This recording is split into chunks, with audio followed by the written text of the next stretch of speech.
सच की आवाज news channel, दिखेगा वही जो दिखेगा सही। पुलिस द्वारा धर्मांतरण गिरोह पर्दाफाश मामला। मिशन अस्मिता के तहत एक और आरोपी गिरफ्तार। नॉर्थ ईस्ट दिल्ली के दयालपुर थाना क्षेत्र से गिरफ्तार। फिरोजाबाद निवासी था अब्दुल रहमान, असली नाम महेंद्र। धर्म परिवर्तन कर दिल्ली मजदूरी करने गया था। धर्मांतरण गैंग का संचालन करता था अब्दुल। गिरफ्तारी के समय उसके पास एक लड़की मिली। बरामद युवती हरियाणा रोहतक की है। अब्दुल से तमाम डिजिटल साक्ष्य पुलिस को मिले हैं।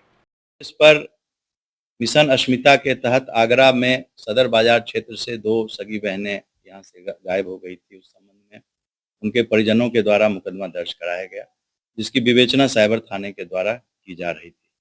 विवेचना के क्रम में आज इसका एक महत्वपूर्ण अभियुक्त, जिनका नाम अब्दुल रहमान है, उसको पुलिस ने दिल्ली से गिरफ्तार किया, जो नॉर्थ ईस्ट दिल्ली के दयालपुर थाना के अंदर।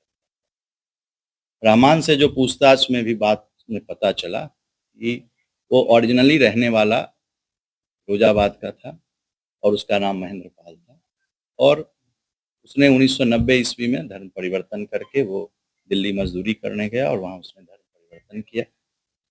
उसके बाद एक कलीम सिद्दीकी, जिसको कि उत्तर प्रदेश की एटीएस ने गिरफ्तार किया 2021 में, और ऑनरेबल कोर्ट के द्वारा 2024 में उसको आजीवन कारावास की सजा हुई। उसका वह बहुत ही अनन्य सहयोगी था, और उसके जेल जाने के बाद उसके इस पूरे चीज़ को, जो उनका यह रैकेट था धर्म परिवर्तन का, उसका संचालन अब्दुल रहमान ही कहते थे, जिसको कि उस संचालन में लोग सामान्य लोकाचार में उसको रहमान चचा नाम से या रहमान अंकल नाम से बुलाते हैं। उसने अपने बेटी की भी शादी एक हिंदू लड़की जो भोपाल की थी उससे किया था, और पुलिस ने जब उसके यहाँ भी हम लोगों ने जब उसको गिरफ्तार किया तो एक और लड़की जो कि हरियाणा की थी, उसको भी पुलिस ने वहाँ से उसको भी रेस्क्यू किया। और उस संबंध में जब हम लोगों ने हरियाणा बात की तो हरियाणा में ऑलरेडी रोहतक थाने में एक मुकदमा उसके गुमशुदगी का भी दर्ज था। वो अनुसूचित जाति की लड़की रोहतक की है।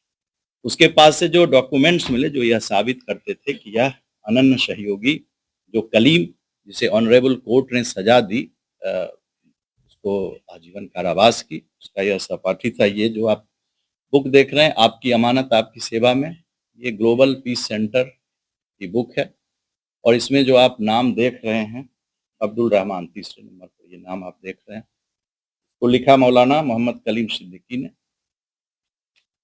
और इसमें आप देख रहे हैं, आप लोग इसको देख सकते हैं कि अब्दुल रहमान, इसमें आपको नाम दिख रहा है। जो 4 लोग हैं वो इसके सहयोगी रहे, जो इसके जेल जाने के बाद भी, जिसको उत्तर प्रदेश की एटीएस ने इसको गिरफ्तार किया, ऑनरेबल कोर्ट ने आजीवन कारावास की सजा दी, उसके बाद भी ये रैकेट चलाया जा रहा था, जिसका यह एक मुख्य कर्ता-धर्ता में से एक है।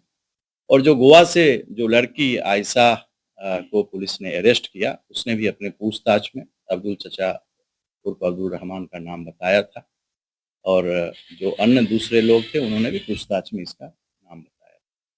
तो ये चीज़ इसकी पुष्टि करता है।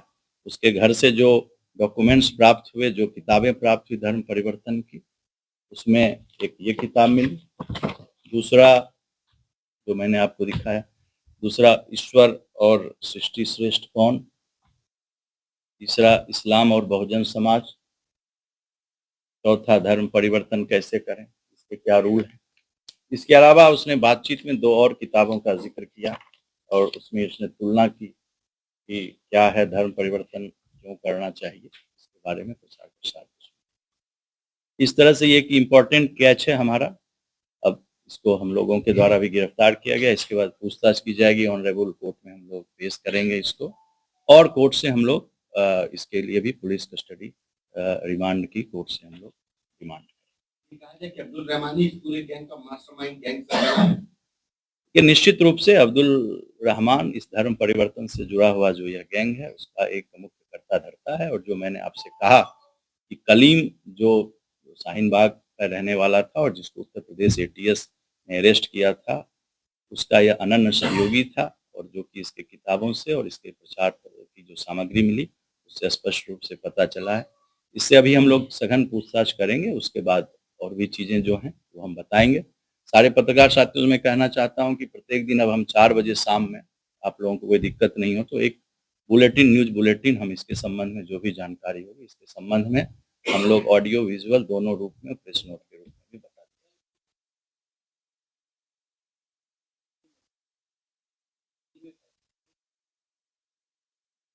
मैंने आपसे बताया कि आयशा जो काम करती थी वो अब्दुल रहमान के लिए करती थी, रहमान चचा के लिए, और रहमान चचा ही ये जगह फैसिलिटेट कराते थे दिल्ली में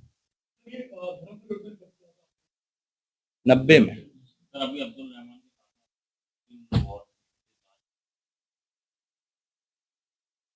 मैंने ये नहीं कहा, मैंने तो ये कहा कि अब्दुल रहमान को पुलिस ने पकड़ा, उसके साथ तो सारे लोग उससे कनेक्टेड थे, आयशा उससे कनेक्टेड थी और लोग भी कनेक्टेड थे। उसके घर पर एक लड़की मिली जो लड़की रोहतक की थी, जिस पर कि रोहतक जब पता किया गया तो रोहतक थाने में गुमशुदगी उसकी दर्ज हुई। टारगेट जो अब्दुल रहमान खुद भी था, इनका एक टारगेट रहता था कि जो भी टारगेट का इनका एक अलग ग्रुप रहता था, और इसका मॉडस ऑपरेंडी तो हमारे इन्वेस्टिगेशन की चीज है, अभी उसको हम यहाँ पर बाद में बताएंगे। इनका क्लियर था, हिंदू या क्रिश्चियन किसी को भी इनका टारगेट ये रहता था कि धर्म परिवर्तन करके हमें उन लोगों को उम्मत में शामिल करना है, ये इनका एक एजेंडा था। उम्मत होता है कि जो लोग बिलीवर होते हैं, जो लोग इस्लाम को मानते हैं उनको उम्मत कहते हैं। जो लोग भी बिलीवर हैं, जो लोग इस्लाम को मानने वाले हैं, उसकी जितनी ज्यादा संख्या हो उसमें उनके नंबर्स बढ़ाने की।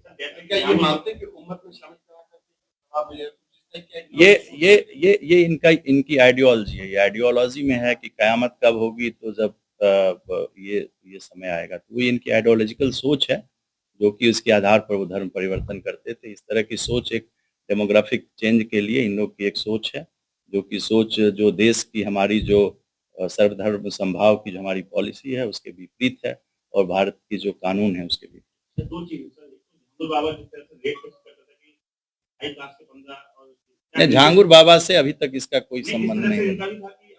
मैंने आपसे कहा कि अभी तो इसको पकड़े ही हैं, तो अभी जब तक पूछताछ नहीं होगी तो मैं इसके संबंध में कुछ नहीं बता सकता।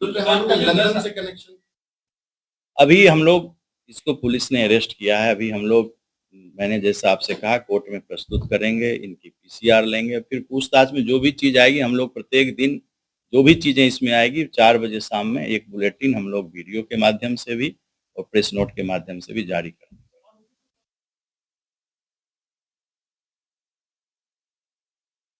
देखिए, जो भी वीडियोज हैं, जब इन लोगों को अरेस्ट किया गया है, और हमारे डीजीपी सर ने भी बताया कि इसमें सबके अलग अलग काम थे।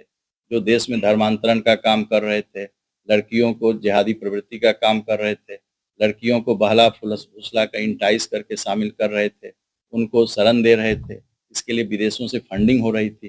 तो इन सब तरह की चीज में उनको इंटाइस करने के लिए निश्चित रूप से ऐसी सामग्री हम लोगों को मिली है, जिसको कि हम लोग अपनी जो भी सिस्टर एजेंसी है और जितने भी सिक्योरिटी एजेंसीज हैं उनके साथ हम लोग शेयर कर रहे हैं।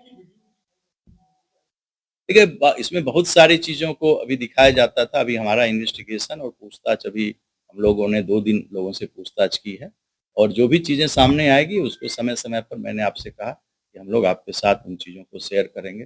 जो चीजें विवेचना की चीज है उसको हम लोग शेयर नहीं कर सकते हैं, बाकी जो चीज नॉलेज की है उन सब चीजों को हम लोग आपके साथ हमेशा शेयर करेंगे। मैंने आपसे उस दिन ही सर, हमारे डीजीपी सर ने भी बताया था कि इसमें फंडिंग का, कल संडे था, आज मंडे है, आज से बैंक खुला है, हम लोग इसकी फंडिंग को देख रहे हैं। अभी तक जो पता चला है उसमें जो फंडिंग कनाडा से आती थी, यूएस से फंडिंग का पता चला है, मिडिल ईस्ट से फंडिंग का पता चला है, और इस पर हम लोग काम कर रहे हैं। जिन लोगों को पकड़ रहे हैं उनके बारे में, उनके अकाउंट्स को डिटेल्स हम लोग ले रहे हैं, और भी इसके बारे में हम लोग जानते हैं।